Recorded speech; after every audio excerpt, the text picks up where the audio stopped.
ආයුබෝවන් ඔබ මේ එක්වන්නේ නිවුස් ෆස්ට් උදෑසන ප්‍රධාන ප්‍රකාශය සමගයි. මුලින්ම සිරස්තල.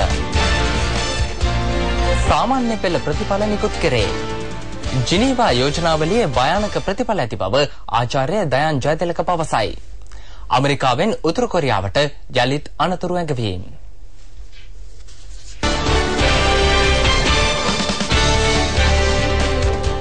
මුලින්ම දේශීය පුවත්. අධ්‍යයන පොදු සහතික පත්‍ර සාමාන්‍ය පෙළ විභාගයේ ප්‍රතිඵල නිකුත් කර තිබෙනවා. විභාග කොමසාරිස් ජනරාල් WMNJ පුෂ්පකුමාර මහතා සඳහන් කළේ සාමාන්‍ය පෙළ විභාග ප්‍රතිඵල www.doenets.lk වෙබ් අඩවියෙන් ලබා ගත හැකි බවයි. ප්‍රතිඵල නිකුත් කිරීමෙන් පසු කොළඹ සහ ශ්‍රී ජයවර්ධනපුර කලාපයේ පාසල්වල විදුහල්පතිවරුන්ට අද පෙරවරු 9 සිට තම පාසල්වල ප්‍රතිඵල ලේඛනීය බත්තර මුල්ල පැලවත්ත විභාග දෙපාර්තමේන්තුවට පැමිණ ලබා ගැනීමට අවස්ථාව සැලසෙනු ඇති. විභාග කොමසාරිස් ජනරාල්වරයා සඳහන් කළේ පිට පළාත්වල ප්‍රතිඵල ලේඛන අද දිනේදීම තැපැලට යොමු කරන බවයි.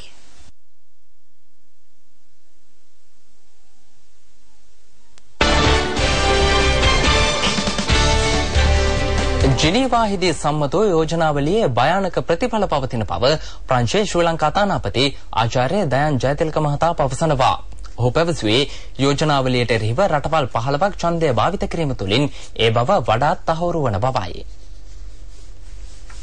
අත් වශයෙන්ම මේ සම්මත වෙච්ච යෝජනාවේ භයානක පැත්තක් තියෙනවා. ඒ හන්ද තමයි රටවල් ගණනාවක්ම ඒකට විරුද්ධව ඡන්ද දුන්නේ. දැන් සමහරු කියනවා මේ යෝජනාවලියේ ඇති නරක පැත්තක් නෑ, මේක ලංකාවට හිතවත්, මේක ආණ්ඩුවට විතරක් ප්‍රශ්නයක් වෙන යෝජනාවක් කියලා. ඒක එහෙමනම් අපිට අහන්න ඕන ඇයි ඉන්දුනීසියාව, පිලිපීනය, බංග්ලාදේශය, එක්වඩෝරය වාගේ රටවල් මේකට විරුද්ධව ඡන්ද දුන්නේ කියලා. රටවල් 15ක් ඡන්ද දුන්නා. එසේ ඡන්ද දුන්න රටවල් මේකේ භයානකකම නැත්නම් නිෂේධනාත්මක පහදලා දුන්නයි. අත් වශයෙන්ම සමස්තයක් වශයෙන් ලංකාව නැමැති රටටත් මානව හිමිකම් කවුන්සිලයටත් ජාත්‍යන්තර පද්ධතියටත් යම්කිසි හානියක් නැගින් සිද්ධ වෙන හන්ද තමයි මේ රටවල් 15 ඒ විදිහට ඡන්දය දුන්නේ.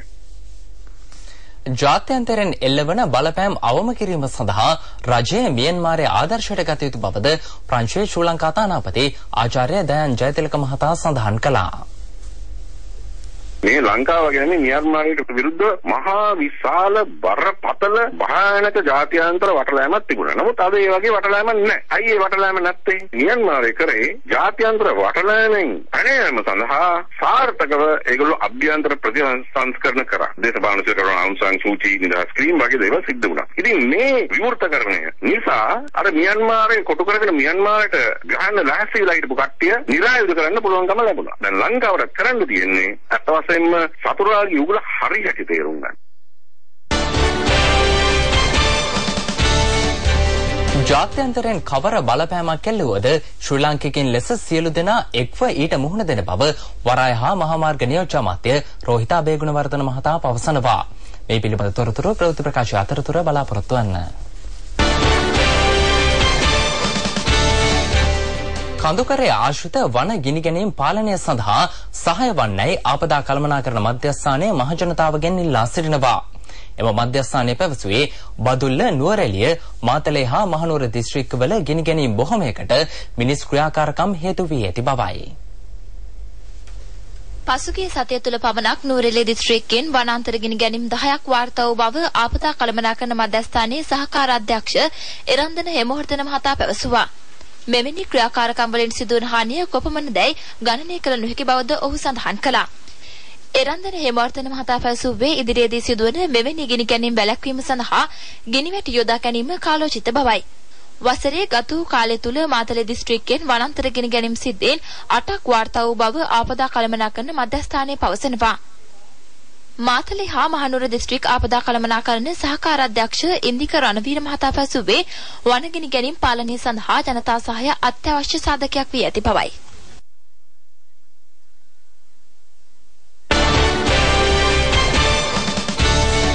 විශ්වවිද්‍යාල ආචාර්යවරුන්ගේ කටයුතු වල ගුණාත්මක භාවය පරීක්ෂා කිරීම සඳහා විශේෂ කමිටුවක් පිහිටුවීමට විශ්වවිද්‍යාල ආචාර්යවරුන්ගේ සමිති සම්මේලනයේ පියවර ගෙන තිබෙනවා.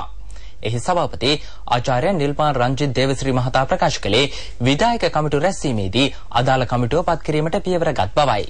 එම කමිටුව විසින් විශ්වවිද්‍යාල ආචාර්යවරුන්ගේ අධ්‍යයන කටයුතු සහ තවත් අංශ ගණනාවක් පිළිබඳව විශේෂ අවධානය යොමු කරන බව ඔහු සඳහන් කළා. ඒ කමිටුව මගින් අපි බලාපොරොත්තු වෙන්නේ විශ්වවිද්‍යාල ආචාර්යවරුන් මූලික වශයෙන්ම තමන්ගේ ගැනීමේ කටයුතු ඒ වගේම පර්යේෂණ කටයුතු නිසි පරිදි සිදු කරනවාද ඒ සම්බන්ධයෙන් තිබෙන ගැටලු මොනවාද සහ විශේෂයෙන්ම තමන්ගේ ගුණාත්මක භාවය වැඩි දියුණු කර ගැනීම සඳහා කටයුතු කිරීම ප්‍රමාණවත්ද කියන කාරණේ පරීක්ෂා කරලා බැලීම තමයි එතෙන්දී මූලික වශයෙන් සිද්ධ වෙන්නේ. ඒ ගුණාත්මක භාවය වැඩි දියුණු කිරීම සඳහා අවශ්‍ය වන පියවර මොනවාද? එහිදී අපගේ පැත්තෙන් විශ්වවිද්‍යාල ආචාර්යවරුන්ගේ පැත්තෙන් සිදුවිය යුතු දේවල් ඒ වගේම බලධාරීන්ගේ පැත්තෙන් සිදුවිය යුතු දේවල් සම්බන්ධයෙන් පුළුල් නිර්දේශ අඩංගු වාර්තාවක් එම කමිටුව ලබා ගැනීමට අපි බලාපොරොත්තු වෙනවා.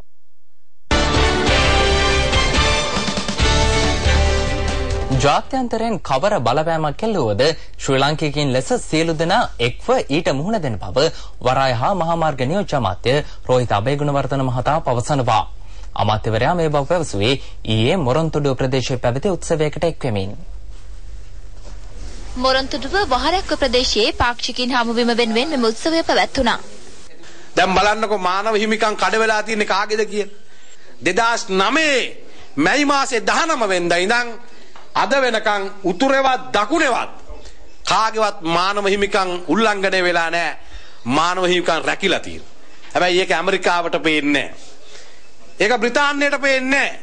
ඒක ඉතාලියට පේන්නේ නැහැ. ඒ සියලු දේවල් නොපෙනෙනවා. ඒගොල්ලන්ට අවශ්‍ය කරලා තියෙනවා අපේ රටට බලපෑමක් ඇති කරන්න පුළුවන් වෙලා තියෙනවා කියලා. හැබැයි අපි කියනවා ඒ ජාත්‍යන්තර බලවේග වලටයි අපි අර ලිබියාවවත් ඉරාකේවත් සිරියාවවත් වගේ නෙවෙයි මොන ජාත්‍යන්තර බලවේගයාවත් මේ රටේ ජීවත් වෙන ශ්‍රී ලාංකීය ජනතාව බෙදෙන්නේ නැහැ. එකට ජීවත් වෙනවයි කියන පණිවිඩය අපි බොහොම පැහැදිලිව මේ අවස්ථාවේ මුළු ජාත්‍යන්තරට මතක් කරනවා මිත්‍රෝ.